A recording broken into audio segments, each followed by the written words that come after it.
Terima kasih teman-teman semua yang sudah hadir.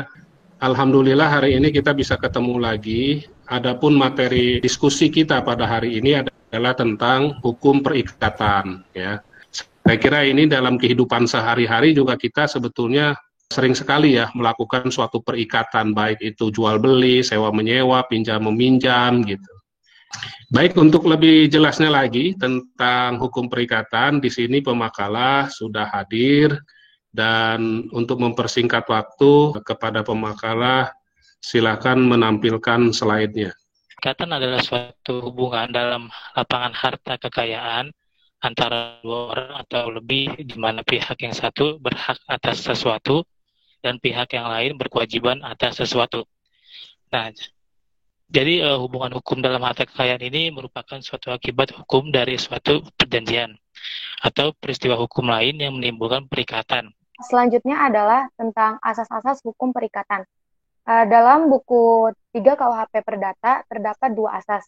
Yang pertama, ada asas kebebasan. Asas kebebasan dalam pasal 1338 KUHP Perdata menyebutkan bahwa segala sesuatu perjanjian yang dibuat adalah sah untuk pihak-pihak yang mengikatkan diri. Mereka yang mengikatkan diri dalam perjanjian harus saling setuju.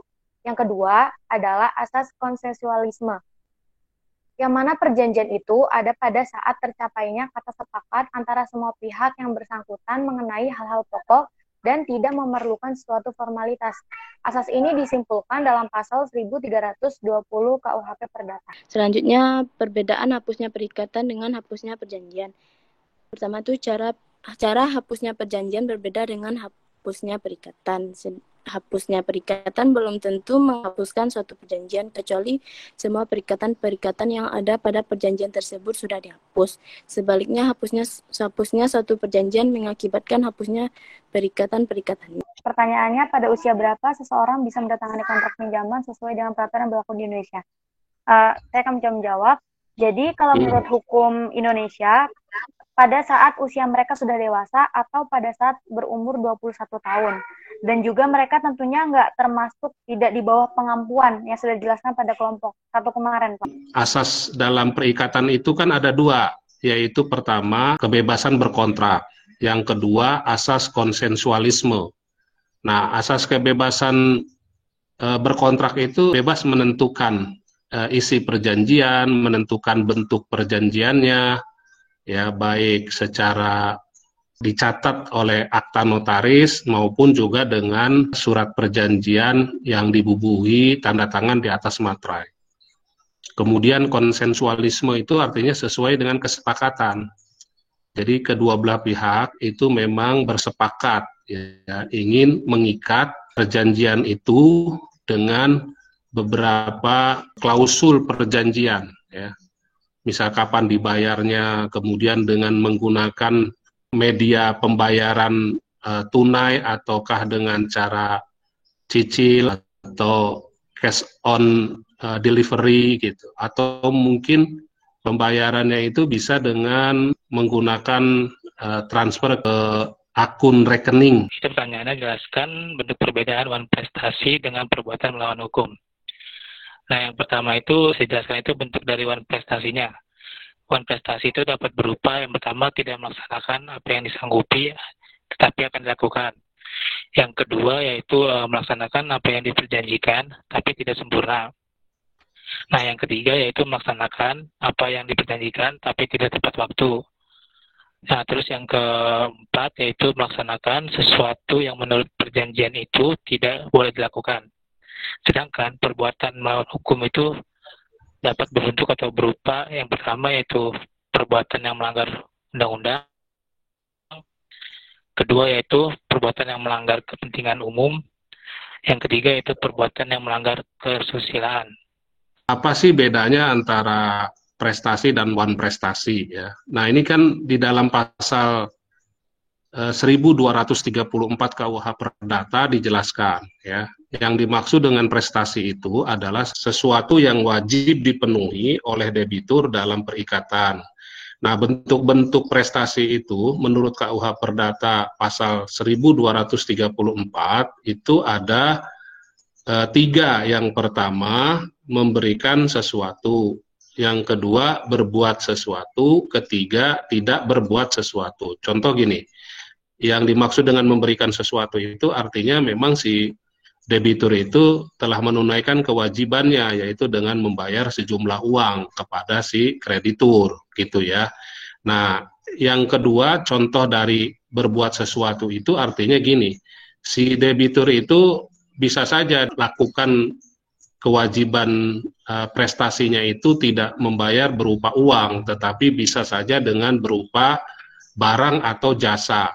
Contoh gini, si debitur itu bisa membayar utangnya itu dengan mengganti berupa barang, ya, yaitu kursi. Kebetulan pihak bank itu sedang membutuhkan kursi gitu. Kemudian contoh lagi untuk yang prestasi berupa jasa, misalkan gini, pihak itu membutuhkan jasa dari tukang taman misalkan, ya. Nah, kebetulan si debitur ini memiliki keahlian di bidang landscape gitu. Nah, itu bisa dengan memberikan jasa keahlian di bidang landscape itu sebagai pengganti atas utang. Karena jasa itu juga bisa dinilai dengan uang. Misalkan upah borongan untuk membuat taman itu misalkan sekitar 15 juta.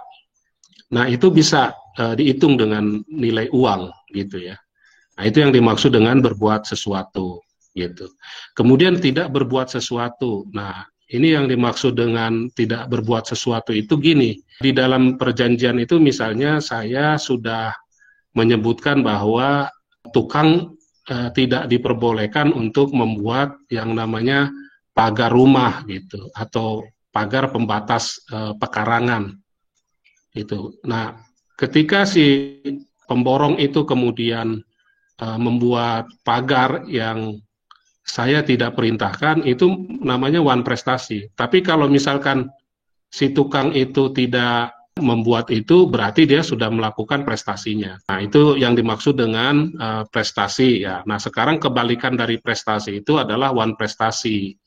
Jadi wan prestasi itu boleh dikatakan tidak memenuhi sesuatu yang diwajibkan, seperti yang telah ditetapkan dalam perikatan. Kalau misalnya si debitur itu ada unsur kesengajaan, ya tidak melaksanakan kewajiban, maka tentu ini ada proses hukum yang bisa diupayakan oleh si kreditur, ya. Pertama, sebelum diajukan ke pengadilan, ya, kreditur bisa mengajukan somasi kepada debitur. Somasi itu artinya adalah teguran. Nah, kalau udah 3 kali disomasi tidak juga dihiraukan, maka dia bisa mengajukan ke pengadilan untuk menuntut ganti rugi, gitu ya. Nah, tapi kalau misalkan teguran pertama, kedua, ketiga, kemudian dia sudah beritikat baik untuk menyelesaikan, ya. Nah, tentu tidak perlu lagi dibawa ke persidangan. Kemudian bisa juga karena kelalaian. Kelalaian ini harus bisa jatuhi hukuman denda gitu ya. Kedua itu karena keadaan memaksa atau namanya force majeure. Force majeure itu di mana di luar kemampuan debitur. Jadi debitur itu tidak membayar prestasi itu bukan karena kesengajaan, tapi karena keadaan, ya misalkan terjadi gempa bumi, banjir, kebakaran gitu ya, yang dialami oleh debitur, sehingga dia tidak bisa memenuhi kewajibannya. Nah, ini si debitur diberi keringanan, ya, misalkan dengan dibebaskan penggantian biaya. Jelaskan hubungan antara perikatan, perjanjian, dan wan prestasi. Seperti yang tadi dijelaskan kan sama para pemakalah, jadi perikatan, perjanjian, wan prestasi itu kan saling berhubungan. Adanya perjanjian karena ada perikatan itu, dan wan prestasi ini itu kan kenapa muncul adanya wan prestasi itu kan karena timbul apabila salah satu pihak tidak melakukan apa yang diperjanjikan. Jadi kan yang tadi udah dijelaskan ada akibat-akibatnya seperti membayar ganti rugi, peralihan resiko, dan pembatalan perjanjian. Gitu Yulia. Saya ingin jelaskan dulu yang dimaksud dengan sumber perikatan yang timbul akibat adanya suatu perjanjian. Ya, contohnya adalah jual beli, sewa menyewa, pinjam meminjam, di mana kedua belah pihak itu mengikatkan diri untuk melakukan suatu perikatan atau perjanjian. Ya. Nah, ini yang merupakan sumber perikatan yang timbul karena ada persetujuan atau perjanjian antara kedua belah pihak. Nah, yang kedua, ada lagi nih sumber perikatan yang timbul akibat hukum dari adanya undang-undang. Contohnya gini, misalkan dalam hukum keluarga ya, seorang anak yang lahir dari pasangan suami istri, ini kalau mengacu pada undang-undang perkawinan, anak ini punya hak untuk mendapatkan warisan ya. Nah, kemudian ada lagi sumber perikatan yang berasal dari undang-undang akibat dari perbuatan melawan hukum. Contohnya gini, Anda mengambil yang bukan hak miliknya atau mencuri. Nah, itu kan sudah diatur di dalam undang-undang. Barang siapa yang mengambil tanpa hak, ya, bukan hak miliknya, maka akan dijatuhi sanksi hukuman penjara atau kurungan denda subsidiar sekian bulan, misal. Nah, itu kan berarti suatu perikatan yang timbul akibat dari adanya perbuatan melawan hukum. Saya kira cukup ya untuk pertemuan kita hari ini. Mudah-mudahan ini bisa menginspirasi kalau misalnya ada yang jadi pengusaha atau jadi pegawai bank atau mungkin juga jual beli gitu ya. Hukum perikatan ini saya kira sangat penting ya untuk dimiliki. Ini skill yang dibutuhkan ini untuk mahasiswa Fakultas Ekonomi ya. Baik, kalau sudah tidak ada pertanyaan dan semuanya sudah dijawab, saya ucapkan terima kasih kepada pemakalah dan juga teman-teman yang sudah berpartisipasi. Mari kita tutup pertemuan pada siang hari ini dengan sama-sama membaca hamdalah. Alhamdulillah.